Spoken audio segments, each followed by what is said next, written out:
Vamos abrir as nossas Bíblias, meus queridos irmãos, em João, Evangelho de João, no capítulo de número 10.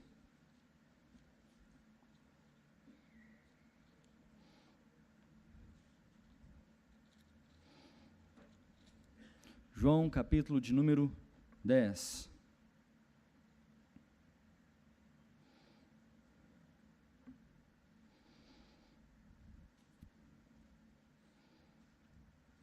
Desde sexta-feira, nós temos pensado, refletido sobre a Reforma Protestante, os seus 500 anos, com o reverendo Alderi, historiador da Igreja Presbiteriana do Brasil. Foi um tempo maravilhoso com o reverendo Alderi, aqui hoje ainda pela manhã, após a mensagem, na classe de adolescentes e jovens, tivemos um bate-papo riquíssimo com ele, que ele pôde testemunhar aos nossos jovens, aos nossos adolescentes, à nossa juventude, sua experiência de fé, sua caminhada com Cristo, a envio ao seminário, e enfim, todas as funções que ele exerce, e ainda responder outras questões sobre a vida cristã, e falar um pouco sobre a reforma, sobre a influência da reforma no Brasil, e foi um tempo riquíssimo, bendito, da parte do nosso Deus. Hoje, cabe a mim encerrar a nossa conferência em reforma, e eu quero meditar um pouco sobre esse grande tema, o 5º centenário da Reforma Protestante. Mas eu quero olhar para esse texto bíblico, para que ele fale aos nossos corações e Deus mesmo ministre às nossas vidas as verdades aqui contidas. Então vamos lá, queridos. João, capítulo 10, do verso 1 ao verso 18. Diz assim a palavra do nosso Deus: em verdade vos digo, o que não entra pela porta no aprisco das ovelhas, mas sobe por outra parte, esse é ladrão e salteador. Aquele, porém, que entra pela porta, esse é o pastor das ovelhas. Para este o porteiro abre, as ovelhas ouvem a sua voz, ele chama pelo nome as suas próprias ovelhas e as conduz para fora. Depois de fazer sair todas as que lhe pertencem, vai adiante delas, e elas o seguem, porque lhe reconhecem a voz. Mas de modo nenhum seguirão o estranho, antes fugirão dele, porque não conhece a voz dos estranhos. Jesus lhes propôs essa parábola, mas eles não compreenderam o sentido daquilo que lhes falava. Jesus, pois, lhes afirmou de novo: em verdade vos digo, eu sou a porta das ovelhas. Todos quantos vieram antes de mim são ladrões e salteadores, mas as ovelhas não lhes deram ouvidos. Eu sou a porta. Se alguém entrar por mim, será salvo, entrará e sairá e achará pastagem. O ladrão vem somente para roubar, matar e destruir. Eu vim para que tenham vida e a tenham em abundância. Eu sou o bom pastor. O bom pastor dá a vida pelas ovelhas. O mercenário, que não é pastor, a quem não pertencem as ovelhas, vê vir o lobo, abandona as ovelhas e foge. Então o lobo as arrebata e dispersa. O mercenário foge porque é mercenário e não tem cuidado com as ovelhas.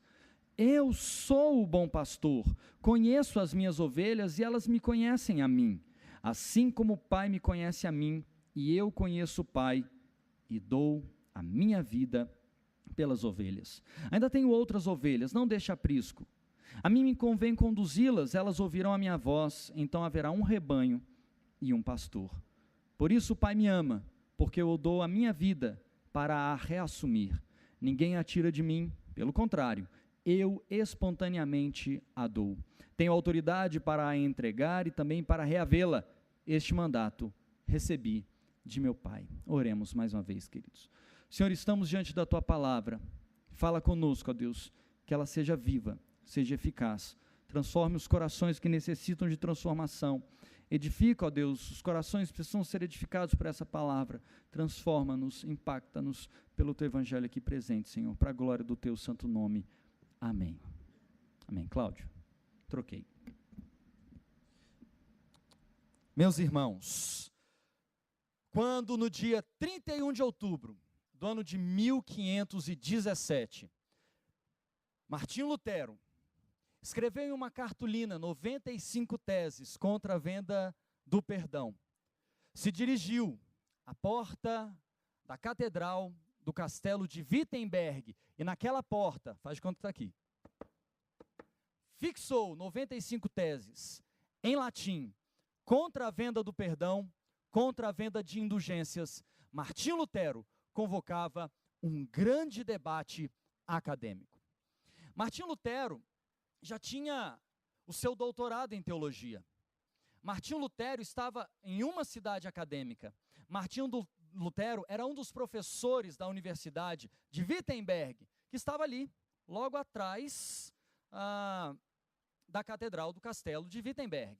Bastava só passar por um corredor atrás e ele chegaria na universidade. Então, ao fazer isso, sabendo que no dia seguinte era o dia de Todos os Santos e a cidade estaria cheia de gente, ele convocava um grande debate. Ele não escreveu em alemão as suas 95 teses, ele escreveu em latim, a língua universitária e acadêmica de seu tempo.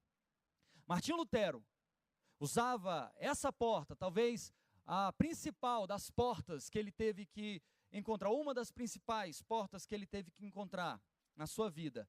Martinho Lutero ali convocava um debate. Não sabia ele o que viria depois disso. Não tinha noção do que aconteceria depois daquele 31 de outubro de 1517. Ainda em suas 95 teses, o seu pensamento não estava concluído.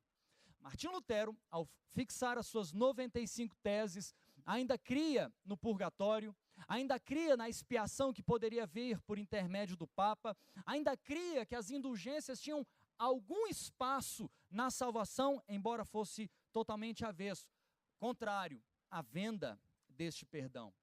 Seu pensamento ainda não estava concluído, mas Martinho Lutero, certamente impulsionado por um zelo tremendo pela verdade bíblica e já impactado por ela, ao fixar as suas 95 teses na Catedral de Wittenberg, não tinha noção do que Deus poderia fazer a partir daquele movimento.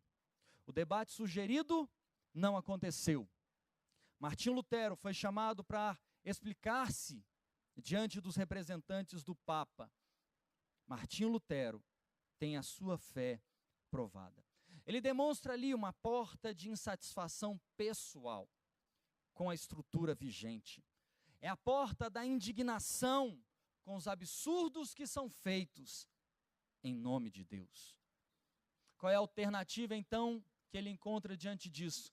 A alternativa é mover-se. A alternativa é agir, é voltar-se para o que a Bíblia diz. E então, debruçado sobre as verdades bíblicas, Martinho Lutero pode extrair dela os fundamentos da vida que Deus mesmo quer para si, e como nós podemos fazer isso também para nós, como povo de Deus. Essa porta, essa primeira porta, a porta da Catedral do Castelo de Wittenberg, revelava na vida de Lutero não apenas a insatisfação, mas um zelo, uma vontade profunda de ver a pureza da fé e não os desvios e os abusos que vinham sendo cometidos em nome da fé. Existem assim, queridos, inúmeras alternativas, existem inúmeras portas que se nos apresentam. O texto que nós lemos fala um pouco sobre quem são estes que, embora não sejam a porta, têm vozes com o anseio, com o desejo de enganar. São eles o ladrão e o salteador, o estranho, o lobo. Representam aqueles que têm uma mensagem diferente do Evangelho. Agentes de Satanás, ou ele mesmo, o próprio, nosso adversário, nosso inimigo, inimigo de nossas almas, o diabo, que vem para tentar nos subverter. O que eles fazem? Usam de subterfúgios para alcançar as ovelhas. O verso 1 diz, eles sobem por outra parte. Esse é o ladrão e o salteador. Eles usam subterfúgios, meios escusos, para tentarem assim alcançar as ovelhas que são de Deus. As ovelhas não conhecem a sua voz. As ovelhas não têm comunhão com eles. As ovelhas devem fugir. A sua voz não deve ser familiar a essas ovelhas. Deve causar nelas, essa voz, estranheza. Olha o que diz o verso de número 4. Olha aí na sua Bíblia.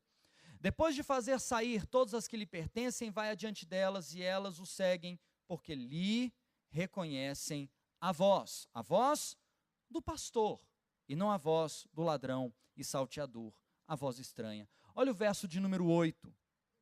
Todos quantos vieram antes de mim são ladrões e salteadores. Ponto e vírgula. Mas as ovelhas não lhes deram ouvidos. Queridos, os nossos ouvidos reconhecem a voz do nosso pastor, ou os nossos ouvidos são levados por qualquer vento de doutrina, por qualquer voz que pareça uma voz suave e sedutora?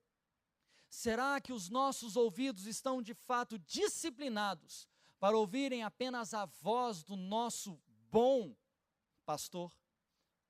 Será, irmãos, que os nossos ouvidos estão prontos para ouvir a voz do nosso mestre e estão surdos para a voz do ladrão e do salteador?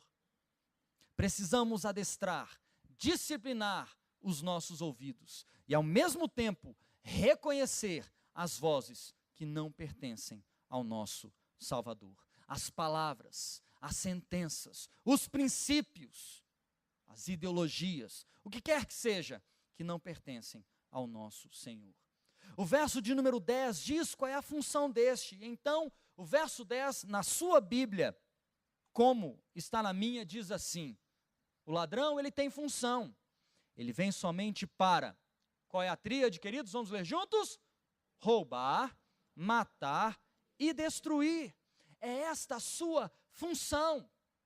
Ele quer roubar de nós a palavra de Deus.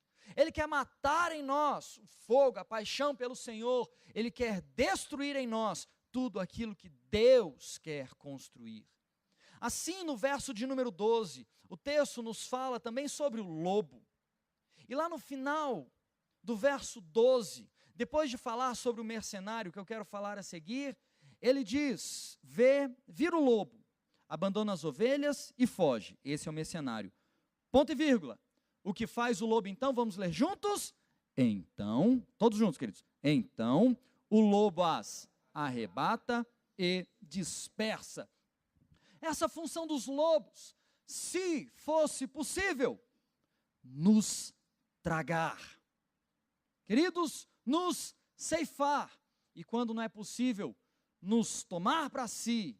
Quando não é possível, nos arrebatar, então, nos dispersar. Nos deixar como ovelhas que se perdem do seu pastor, por ouvirem essa voz estranha. O mercenário aparece como uma outra personagem nesse texto. Esse personagem, o mercenário, aparece como aquele que não tem compromisso com as ovelhas, não sabe o preço que elas custam, não conhecem a preciosidade que você tem diante de Deus como ovelha do Senhor. No verso 12, o texto, lá na frase inicial, nos diz: o mercenário, que não é pastor, a quem não pertencem as ovelhas, vê vir o lobo, abandona as ovelhas e foge. Foge porque não é o pastor, não lhe custa nada as ovelhas. E o verso 13 nos traz a explicação. O mercenário foge, porque é mercenário e não tem cuidado com as ovelhas. Ele foge porque ele tinha apenas um interesse, e o seu interesse era pessoal com as ovelhas. Usando a interpretação simples e direta da função de um mercenário, ele tem interesses próprios. O mercenário em si, interesses financeiros. Ele vai ganhar alguma coisa com aquilo. Então, enquanto lhe é valioso para si mesmo, então ele cumpre a sua função. Quando lhe custa muito, ele então abandona. Ele tem cara de zelo, ele tem aparência de cuidado, mas como as ovelhas não lhe custam nada, ele então não tem problema em as abandonar. O evangelista Mateus, no capítulo de número 24, no verso 24, produzindo as palavras do próprio Senhor, ao falar sobre os últimos dias, ele diz: porque surgirão falsos cristos e falsos profetas, operando grandes sinais e prodígios, para enganar, se possível, os próprios eleitos. Queridos, ao olhar para o cenário que nós temos ao nosso redor, ao olhar para a sociedade, os valores e a situação que nos rodeia, ao olhar para os videozinhos que você recebe no seu WhatsApp, ao olhar para as chamadas que você vê na TV, ao olhar para os valores deturpados de nossa sociedade, muitos são levados por um evangelho sem cruz, por uma vida cristã sem preço a se pagar, a uma vida com Cristo fácil, a um evangelho que cura o nosso calo no pé, a um evangelho que me tira o drama pessoal, a um evangelho que me cura das minhas mazelas psicológicas, a um evangelho que me livra de todas as lutas e desafios, mas um evangelho que não cobra de mim nada, que não exige de mim um empenho pessoal, que muitas vezes não exige de mim e de você uma defesa, uma apologia do evangelho. Pois deixa eu te dizer, queridos, o evangelho tem um preço altíssimo, custou a Jesus a sua morte na cruz, custou a Martinho Lutero a marca de um herege, de um proscrito, como diz o imperador Carlos V no Edito de Worms, alguém que deve ser morto porque é o inimigo da fé. Quanto tem custado para você o evangelho? Quanto tem custado para nós, queridos, o evangelho? Quanto tem custado para nós a defesa dos princípios bíblicos? Quanto tem custado para nós? Irmãos, escuta o que eu estou dizendo para você. Tem custado ao menos uma noite de sono? Tem custado para você ao menos um joelho dobrado no chão? Ou você não lembra mais o que é esfolar o seu joelho sentado? Sentado não tem como. Ajoelhado na beira da cama. Ou você não sabe mais o que é ser acordado, despertado no meio da noite para orar por alguém? Ou será que a sua preguiça é maior? Será que o nosso cuidado pessoal é tão grande que nós não sentimos mais o peso do evangelho sobre os nossos ombros? Queridos, é claro, nós somos salvos pela graça. Nós não temos que pagar pela salvação, mas Deus exige de nós um empenho, uma vez que nós já fomos salvos. Nós precisamos dobrar os nossos joelhos, nós precisamos pagar um preço em oração. Qual foi a última pessoa para a qual você pregou o evangelho? Qual foi a última pessoa pela qual você orou, sentou, ouviu o drama pessoal e disse: só tem uma coisa que eu posso fazer por você e que pode mudar tudo. Eu posso orar por você. E orou por essa pessoa. E essa pessoa foi ali impactada, não pela sua oração, mas pelo poder do Espírito Santo de Deus que opera através dos seus filhos, eu e você. Queridos, qual foi a última vez que nós choramos por aqueles que estão se perdendo, entrando em inúmeras portas? Quando foi a última vez que nós choramos porque o evangelho tem sido deturpado? Qual foi a última vez, queridos, que nós nos indignamos e transformamos essa indignação em joelhos dobrados? Eu não estou falando que você compartilhou um videozinho no WhatsApp, eu não estou falando disso. Eu estou falando do joelho dobrado, do choro compungido, do coração quebrantado, porque as pessoas estão indo para o inferno e tem sido pregado alguma coisa que não é o verdadeiro evangelho. Qual foi a última vez que você usou essa indignação e então você pregou 95 teses, 95 frases, 2, 5, 10, 15 frases que diziam: existe um evangelho puro e simples, Jesus veio ao mundo, morreu por nós, para nos salvar dos nossos pecados, aceite Jesus, e então será salvo você e a sua casa. Queridos, é esse evangelho que deve pulsar no nosso coração, é isso que nós devemos apregoar. Onde muitos anunciam o evangelho fácil, nós devemos dizer: nós precisamos nos encontrar em Cristo, e mesmo que Cristo não tire de nós a dor da doença, mesmo que Cristo não cure o calo do seu pé, mesmo que Cristo não faça ressuscitar os seus entes queridos, e mesmo que Cristo não te livre de todos os problemas, ainda assim Ele é Cristo, o único que pode te salvar, te livrando dos seus próprios pecados. Fuja então, querido, do evangelho sem cruz. Não se deixe levar pelos malabarismos eclesiásticos e pelas invencionices religiosas. Somente Cristo salva. Somente a Bíblia é regra de fé e prática para todos aqueles que querem viver piedosamente em Cristo. Há uma outra porta com a qual Martinho Lutero precisa se encontrar. Martinho Lutero, nosso amigo das 95 teses, do dia 31 de outubro de 1517, teve que encontrar-se com uma porta antes daquela de Wittenberg. Martinho Lutero tinha um sonho de cursar teologia. Como filho obediente, tentou honrar o seu pai até o fim, cursando direito, o que era a vontade do senhor seu pai. O pai de Martinho Lutero era um mineiro, envolvido em Minas, conseguiu acumular alguma riqueza, explorando algumas áreas de mineração próprias, que ele mesmo arrendou, e conseguiu daí fazer um dinheirinho. Não foi uma riqueza, mas um sustento suficiente para enviar o seu filho à universidade para cursar direito. Quem sabe assim a família teria agora, no começo do século XVI, quando isso era possível, uma vez que até o século XII, até o início do século XIII, pelo menos até a primeira metade do século XIII, 1200 e bolinha, era muito difícil uma ascensão social. Quem sabe agora, um filho estudando direito, tendo um advogado, né? Tendo advogado ali na família, essa família alcançaria um status melhor. Lutero tentou, começou a cursar direito, conversava com sua mãe, dizia: mamãe querida. As mães sabem o que é isso. E os pais, às vezes, vivem esse dilema. Parece que a mãe ouve mais. Parece que a mãe tem um coraçãozinho mais quebrantado, assim, para o choro do filho. Mamãe querida, não aguento mais o direito. E o zelo da mãe era compreensível, porque no coração dela era simples. Meu filho, desde sempre eu orei por você, que você dedicasse sua vida a Deus. E era interessante, porque Martinho Lutero tinha um desejo profundo e tremendo de estudar teologia. E a mãe compreendia esse desejo. E na cabeça da mãe, aquela seria a concretização da sua própria oração.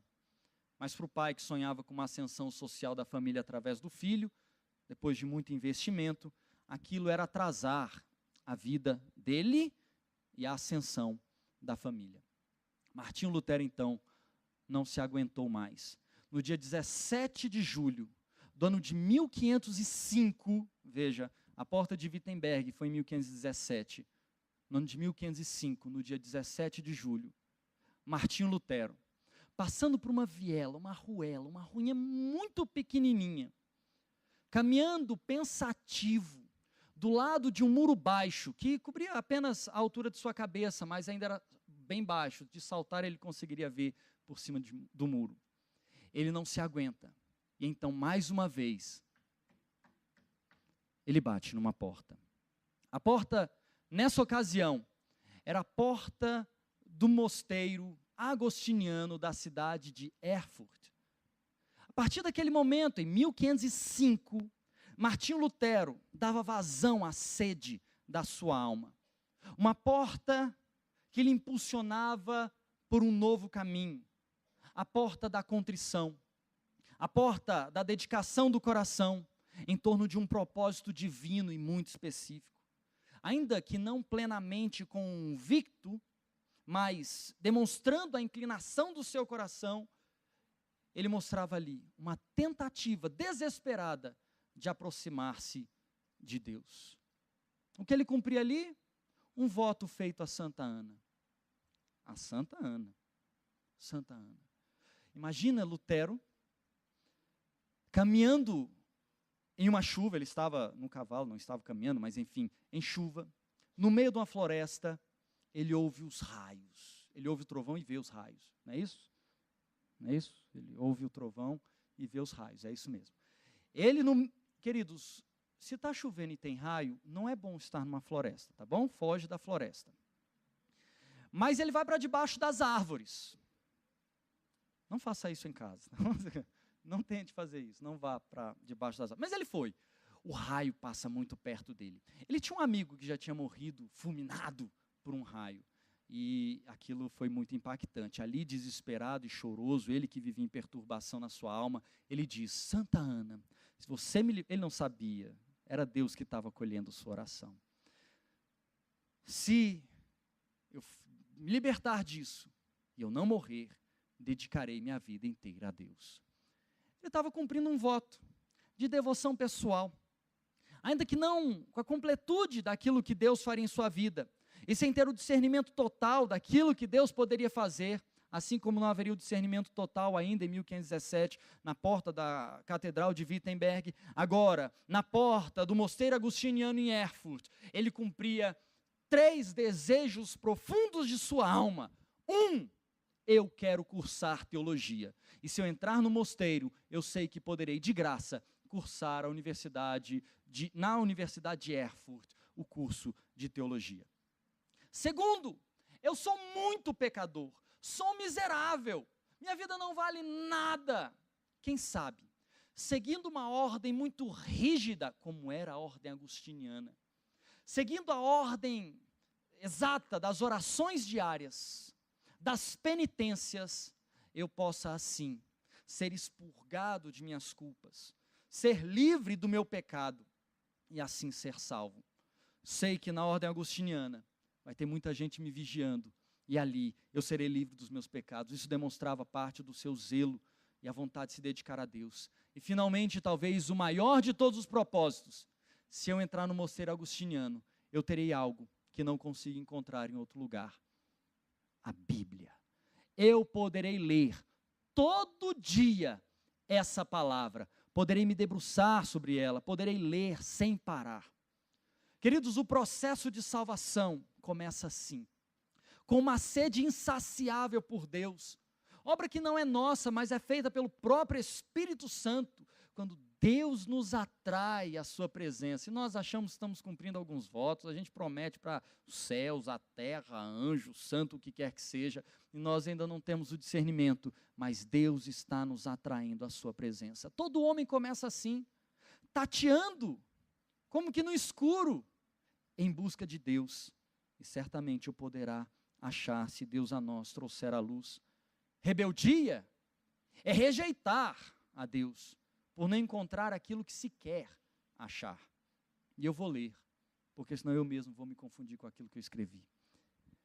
A salvação não deveria ser encontrar o que se quer, mas aquilo que se deve encontrar. Encontrar o que Deus quer para nós, e não o que nós queremos dele. Nós precisamos encontrar aquilo que Cristo faz para nos encontrar. Queridos, quando saímos tateando, devemos esperar a revelação de Deus, e não a minha revelação sobre Deus. Talvez seja esse o grande perigo do nosso tempo.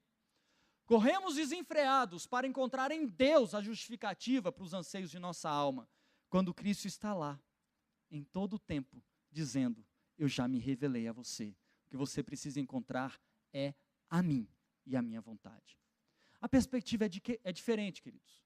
Uma coisa é eu correr até Deus e dizer: Deus, me mostra aquilo que eu quero ver. Outra coisa é eu correr até Deus, encarnado em seu Filho Jesus, e dizer assim: Deus, obrigado pela revelação que o Senhor já me deu. Cristo Jesus, faz de mim aquilo que o Senhor quiser. Cristo Jesus revela a vontade do Pai à minha vida. Muda conceitos, muda concepções, transforma aquilo que precisa ser transformado. Meus queridos, nós precisamos correr até Deus. Chegaremos até Ele por meio de Jesus. Somente Jesus é o bom pastor. É Ele que nós precisamos encontrar. Ninguém mais, ninguém menos. É Jesus, Deus revelado a nós. É isso que nós precisamos encontrar. O anseio da nossa alma é por Jesus. Talvez você ainda não saiba disso, mas a sede que existe em você, O vazio que há, o buraco existencial, só pode ser preenchido por Jesus. Ele é o bom pastor. O que esse texto nos revela então sobre este bom pastor? O bom pastor, queridos, tem livre acesso às ovelhas, porque ele as conhece e elas conhecem a sua voz. Vamos ler mais uma vez os versos 3 e 4? Vamos lá? Acompanhe comigo aí. Para este, o pastor das ovelhas, o porteiro abre. As ovelhas ouvem a sua voz. Ele chama pelo nome as suas próprias ovelhas e as conduz para fora. Depois de fazer sair todas as que lhe pertencem, vai adiante delas, e elas o seguem, porque lhe reconhecem a voz. Queridos, é esse o bom pastor, e o que ele faz por nós, suas ovelhas. Vamos ler juntos o verso de número 11, todos juntos, 1, 2, 3, valendo?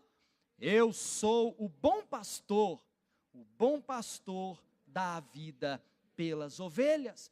E então, em resumo, a toda a lógica argumentativa que foi sendo posta, primeiro na parábola, depois na explicação da própria parábola, Jesus diz aos seus discípulos, versos 14, 15 e 16, eu sou o bom pastor, conheço as minhas ovelhas, e elas me conhecem a mim. Acompanhe aí, verso 15, assim como o Pai me conhece a mim, eu conheço o Pai, e eu dou a minha vida pelas ovelhas. Eu ainda tenho outras ovelhas, não deixe aprisco. A mim me convém conduzi-las. Elas ouvirão minha voz.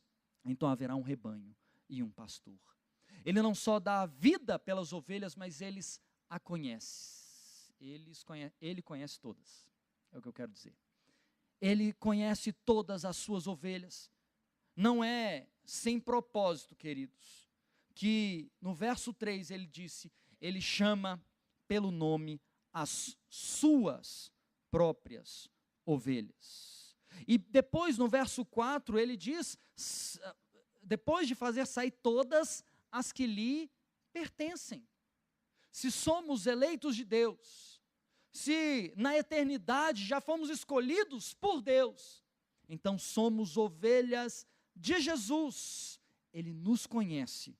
Nós, no tempo do próprio Deus, seremos também conhecedores do seu Filho, esse que dá a vida, que se entrega por inteiro, que se doa pelas ovelhas. Ele conclui de forma magistral, dizendo no verso 18, a vida que eu tenho para dar para as ovelhas, ninguém a tira de mim, pelo contrário, eu espontaneamente a dou. Fala aleluia, querido. Fala glória a Deus. A Joana fez um sorrisinho ali para mim. Glória a Deus, queridos. Olha a verdade desse texto. O texto está dizendo, eu, Jesus, dou a vida. Eu sou pastor. Eu dou a vida por você. Ele está dizendo para todos nós nessa noite, eu me entrego. Não porque o Pai mandou eu me entregar. Eu me entrego porque eu quero. Espontaneamente. Ninguém vai... Gente, ouve Jesus dizer para você, ninguém vai tirar de mim a oportunidade de morrer por você. Queridos, isso é preciosíssimo. Ele é o bom pastor. A Igreja Presbiteriana do Brasil não pode ser vosso bom pastor. Nosso pastor, reverendo Weber Sérgio, não pode ser o nosso bom pastor. Embora ele seja um bom pastor, e eu até arrisco dizer, muito bom pastor. Eu também não quero perder o emprego, quero ficar em paz. Brincadeira. O amo muito, e ele sabe disso. Creio ser até um pastor muito bom, mas não é o bom pastor. Eu não posso ser o vosso bom pastor, por mais que eu me esforce para isso. Amo de paixão, reverendo Adail Carvalho Sandoval. Imagina para mim a honra que era estar nesse púlpito, onde ele esteve durante tantos anos e continua a ministrar a palavra de Deus. Imagina para mim estar no mesmo púlpito que esteve reverendo Eudaldo Silva Lima. Para mim é uma honra indizível, mas nenhum destes podem ser o nosso bom pastor. Só existe um, e o bom pastor é Jesus. Apenas Jesus que compra suas ovelhas com sua própria vida, salvando-as ao morrer no lugar que era reservado a elas. Por fim, queridos, por mais que Lutero tenha passado pela porta do mosteiro agostiniano em Erfurt, em 1505, por mais que Lutero vá fixar suas 95 teses no dia 31 de outubro de 1517, na porta da Catedral do Castelo de Wittenberg, todas essas portas se tornam secundárias diante da principal, da única porta que de fato valia a pena. Entre os anos de 1516 e 17, antes das 95 teses, Martinho Lutero bateu naquela porta que todos nós devemos bater uma vez na nossa vida, a porta de salvação. Embora fosse um monge muito dedicado, lá 5 anos no mosteiro em Erfurt, não se via livre dos seus pecados, se penitenciava, longos jejuns, longos períodos de oração, longos períodos de devoção. Todo dia, reunidos no porão do mosteiro, os monges eram instados, quase obrigados, a confessarem uns aos outros os seus pecados. Assim mesmo, chegar diante de todos e dizer o seu pecado. É interessante, a biografia de Lutero diz que enquanto todos diziam, eu tive ganância, eu quis ter bens, eu olhei com inveja, Lutero tentava pintar um quadro de si mesmo muito mais macabro, para receber uma penitência muito pesada, e assim, quem sabe, se ver livre dessa inquietação, dessa luta espiritual profunda. Mas nada disso conseguia livrá-lo desse peso. Por 2 anos, na verdade uma longa jornada, uma peregrinação, nos anos de 1510 e 1511, Martinho Lutero foi convidado para ir até Roma, levar um documento de sua ordem, da ordem agostiniana a partir de Erfurt. Ele foi a pé, não foi de carroça, ele não foi a cavalo, ele foi a pé. Foi e voltou. Bom, se ele estava em Erfurt, ele estava na Alemanha. Nós estamos falando que um menino saiu andando da Alemanha até a cidade de Roma. E depois voltou. Ele não pegou um trem, Roma-Berlim, e depois a gente chega lá. Não, ele foi e voltou andando. Uma peregrinação mesmo. Quem sabe assim, no meio do caminho, eu vou pensando sobre a minha vida, e assim vou dirimindo as minhas culpas. Chegarei na santa cidade, sede do papado. Quando lá chega, a grande decepção de sua vida. Ele ouve dizer que o Papa está passando. E então, ao soar da trombeta, todos se ajoelham, se encurvam. Com seu fervor religioso, Lutero acredita que vai ver o Papa andando sobre as nuvens, né? Anjos cantando e saindo perdoando todo mundo. De repente, todos começam a se levantar e ele pergunta, onde está o Papa? E o povo diz, você é cego? Ele diz, não vi o Papa. Ele diz, você viu? Foi o cavaleiro que passou. Ele vê um homem sobre o cavalo, com armadura e um cavalo todo ornamentado, com uma espécie de armadura para cavalos. Ele vê um cavaleiro medieval passando, e a grande decepção de Lutero, eu pensei que ia ver o Santo Padre, e eu vi um cavaleiro, como qualquer outro, da região da Saxônia. Ali, Martinho Lutero compra a indulgência, que pode tirar o seu vô do purgatório. Ali, ele sobe de joelho, uma escadaria, para que pudesse expurgar a sua alma. Ali, Martinho Lutero reza diante da cabeça de João Batista, para ter 200 anos a menos no purgatório. Ele está com a carta da indulgência, paga para resgatar a alma de seu avô. Qual não é a sua decepção? Ele volta para Erfurt, e então o seu abade precisa dizer, Lutero, para. Desde que você chegou, você não come direito.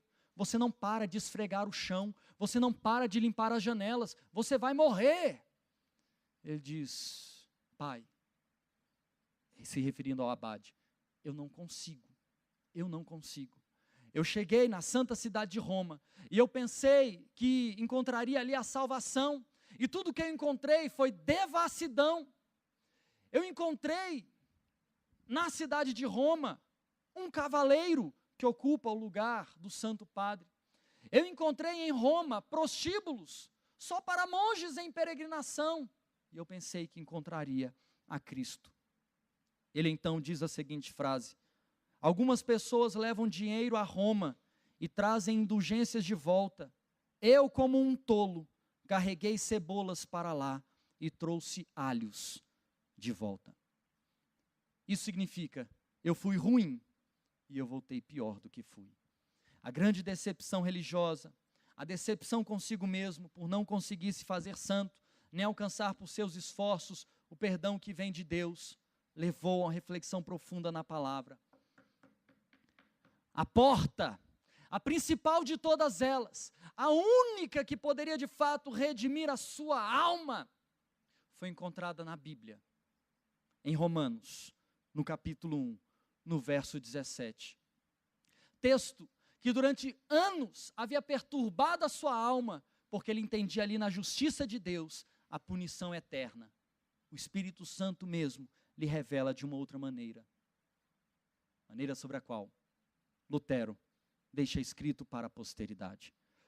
Ele diz assim, entre aspas: ainda que como monge eu levasse uma vida irrepreensível, eu sentia que era um pecador perante Deus, e tinha uma consciência extremamente perturbada, não podia acreditar que Deus era aplacado com as satisfações que eu lhe dava.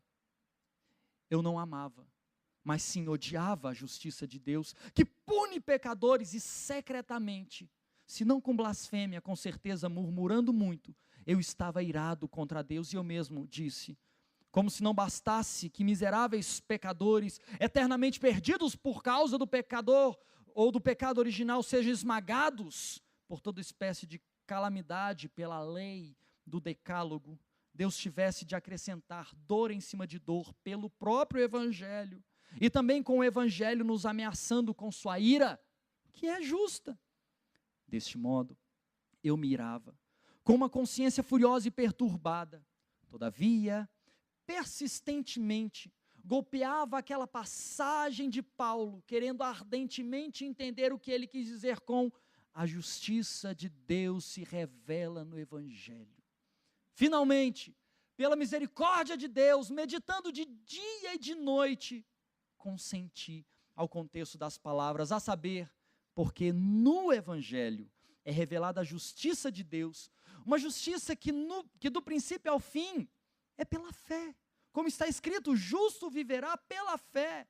Então, pouco a pouco, comecei a entender que a justiça de Deus é aquela pela qual o justo vive por um dom de Deus. Em outras palavras, ele vive pela fé. E este é o significado. No Evangelho é revelada a justiça de Deus, isso é, a justiça passiva, a qual o Deus misericordioso justifica-nos pela fé. E pela fé somente. Uma justiça da qual eu não era merecedor. Foi quando eu senti como se tivesse nascido de novo e entrado no paraíso por portões abertos. Aqui, me foi mostrada uma face completamente diferente da Escritura. Com base nisso, percorri outra vez de memória os textos das Sagradas Escrituras e comecei a exaltar essa palavra amabilíssima, com amor tão grande quanto o ódio com o qual antes havia odiado a própria justiça de Deus. Portanto, aquela passagem em Paulo tornou-se para mim verdadeiramente o portão para o paraíso. O texto, queridos, que nós lemos, ele assim nos diz no verso de número 9. Eu sou a porta. Se alguém entrar por mim, será salvo. Entrará e sairá e achará pastagem. Só se encontra com Deus quem passa por essa porta. Somente nele há salvação, conexão, livre acesso a Deus. Como Paulo, escrevendo ao jovem pastor Timóteo, em sua primeira carta a Timóteo, capítulo 2, versos de número 5 e 6. Porquanto há um só Deus, e um só mediador entre Deus e os homens, Cristo Jesus, homem, o qual a si mesmo se deu em resgate por todos. 2 pontos. Testemunho que se deve dar em tempos oportunos. Eis a porta que todos nós precisamos, eis a porta que nos salva, eis a porta que nos santifica, eis a porta que modifica a nossa história. Essa porta é Jesus. Queridos, nós somos desafiados a entender o nosso tempo, a compreender a nossa sociedade, esse mundo em que nós estamos inseridos, a compreendermos a nossa própria geração e a partir dessa compreensão fazer aquilo que Deus quer que nós façamos como seus filhos. Compreenda então que você deve fazer com Deus e por Deus nessa geração, neste tempo em que Ele te chamou como filho dele. Segundo lugar, somos desafiados a uma consagração de vida. Busque a Deus. Busque incessantemente o Senhor, compreenda o que Ele quer fazer, através de Jesus, na sua vida, e através da sua vida, aqueles que ainda não conhecem essa porta. Em terceiro lugar, somos desafiados, e esse é o desafio mais importante. Nunca se esqueça, só há um caminho para Deus. Essa porta, esse portal, é Jesus. Se entregue a Ele, entre por essa porta, receba a vida eterna. Feche seus olhos, vamos orar. Obrigado, Jesus, somos salvos pela demonstração tremenda, profunda, radical do Teu amor na cruz do Calvário. Eis a porta que se abriu. Se entrarmos nessa porta, seremos salvos, estaremos ligados, conectados a Deus. Senhor, se já fomos salvos, se já fomos resgatados, se já temos consciência dessa salvação, meu Deus, não deixe morrer o fervor, não deixe morrer a paixão, o fogo por Ti, meu Deus, não deixe que o nosso coração se feche, mas, meu Deus, que haja sempre uma porta de piedade, uma porta de contrição, uma porta de dedicação pessoal, o zelo total por Ti e por Tua obra. Meu Deus, não nos deixa quietos em uma sociedade distante de Ti. Inquieta-nos como Teu povo. Meu Deus, traz a nós o arrependimento sincero e verdadeiro. Pai, dobra a nossa dura cerviz, o nosso coração enrijecido, ó Pai, conclama, levanta, leva o Teu povo a uma vida de oração, meu Deus, de dedicação a Ti, de proclamação do Teu Evangelho. Se dissemos que somos o Teu Filho, meu Deus, que mostremos essa paixão, meu Deus, pregando essas almas perdidas, anunciando em tempo e fora de tempo, meu Deus, o Teu Evangelho. Impulsiona-nos a isso, Senhor. Pai, que haja indignação, não a indignação que nos deixa inertes, ou Deus, que nos deixa irados, ou apenas que se transforma em palavras soltas ao vento, mas, meu Deus, que nossa indignação seja transformada em contrição, em joelhos dobrados, em vigílias, em inquietação que nos leva a orar por alguém, a gastar tempo discipulando alguém, que nos leva, ó Deus, a gastar tempo anunciando para os nossos colegas de trabalho, para os nossos amigos de faculdade, de colégio, aqueles que se aproximam de nós, a nossa família, aqueles que ainda não Te conhecem, oh meu Deus, aos nossos filhos que precisam crescer ouvindo esse Evangelho. Meu Deus, se estamos tão indignados, porque na escola eles ouvem isso, porque em outros lugares eles ouvem aquilo, porque na televisão, porque no filme, em qualquer outro meio eles ouvem aquilo que não é Teu, meu Deus, impulsiona pais, mães, avós, tios, tias, igreja, pastores, todos, para, meu Deus, implantarmos no coração desses nossos pequeninos o Evangelho, que nunca sairá de seus corações, a palavra da verdade, a palavra que gera vida. Deus impulsiona pais e mães para orarem por seus filhos, para que seus filhos não se percam. Meu Deus, impulsiona-nos como teu povo, assim, para a glória do teu santo nome. Aleluia. Amém.